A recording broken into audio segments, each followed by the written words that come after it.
Hey guys, John and Jeff with Best Price Nutrition. You can visit the website at BestPriceNutrition.com. And in today's video, we're going to be going over some potential side effects with from Prohormones. Yep. We get a lot of questions about this in our chats and emails.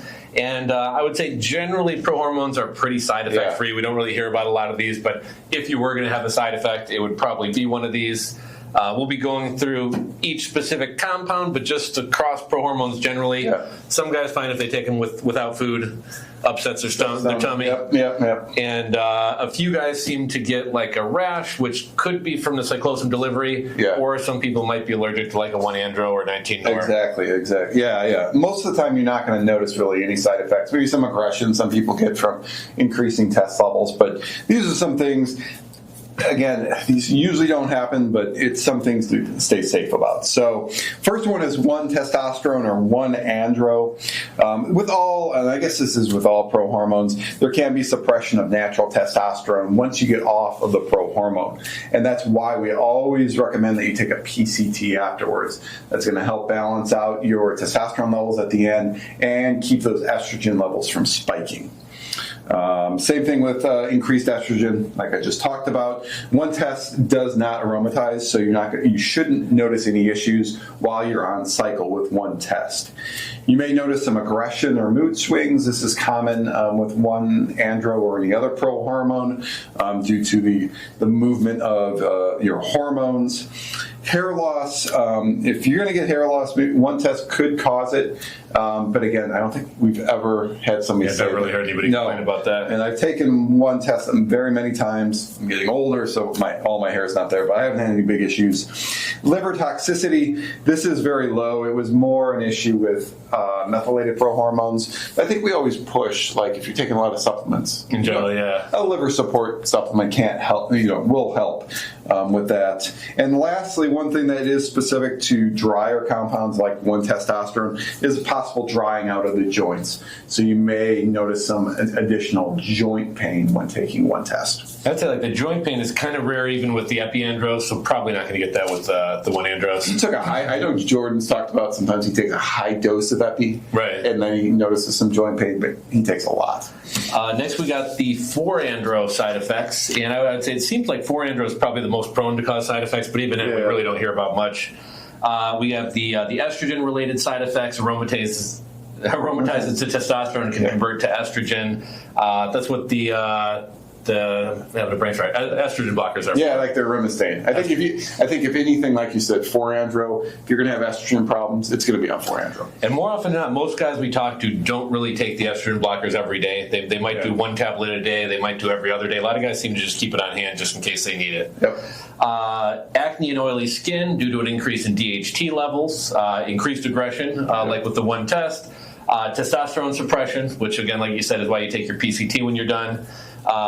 Potential blood pressure elevation due to water retention and increased RBC count. And a lot of guys are starting to take the high-tech citrus bergamot because of that. Exactly. And then lastly, libido swings. Initial increase followed by a potential crash post-cycle if not managed. So take that PCT. Exactly.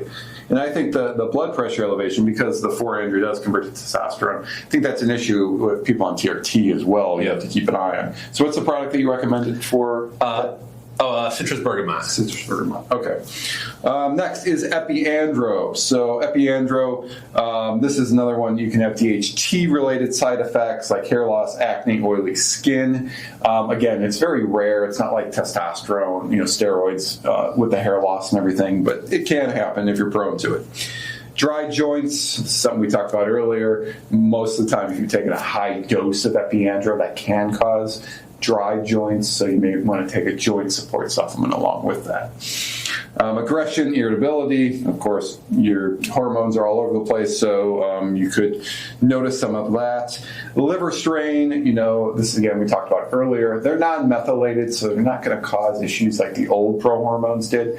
But still, if you're taking on prohormones and a lot of other supplements, taking a liver support like Liver RX or something like that could help. And mild suppression of testosterone. Epi-andro has the least suppression out of all of them, like with the one test, with the Four-andro, with the 19 NORs. I think that's why we sometimes see Epi in a PCT, actually. So, but still, if you're taking just an Epi-andro, we still recommend the PCT afterwards.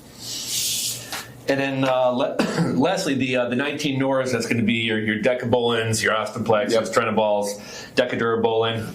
Common side effects, or the more common side effects would be lethargy, common mid to late cycle, especially without a test base. And I actually hear that more about 1-testosterone and 1-andros than I do even about the 19 NORs. Mood changes, depression, or low energy due to hormonal imbalance. Sex drive crash. I wouldn't say it's common, but that's probably the most common from 19 NORs. And that's why we recommend the Four-andro along with whenever you're taking them. And in particular, rarely hear any complaints about decabolin, trenibol, ostaplex. It's primarily the decadurabolin. Yes, the high that we hear that about. When one guy called me up, he said, "My wife thinks I'm cheating on her." Next we got Four-andro with the decadurabolin. Next we got, you can also take things like maca, horny goat weed. Yep. Next, we got test suppression, like with the others, requires a strong PCT, and blood pressure and cardiovascular strain, particularly with longer and higher dose cycles. And again, you can take that citrus bergamot. Yep, exactly. So yeah, guys. So those are the top 4, compounds that you're going to regularly see in Prohormones. Again, these don't happen a lot. So, but we want to put it out there, the possible side effects, what to look for, when you're taking a Prohormone. If you realize these kind of things are happening to you. So I know there's a lot in here, but this is everything. So if you do have any questions about side effects or other things that you've noticed while you're on your Prohormone, just post them down below. John and I are always here to answer those questions. If you enjoyed this video, please give us a thumbs up. And lastly, if you want more videos on side effects of products or Prohormones in general, make sure to hit that bell and subscribe, and you'll be notified every time that we do a new video. Thank you for watching.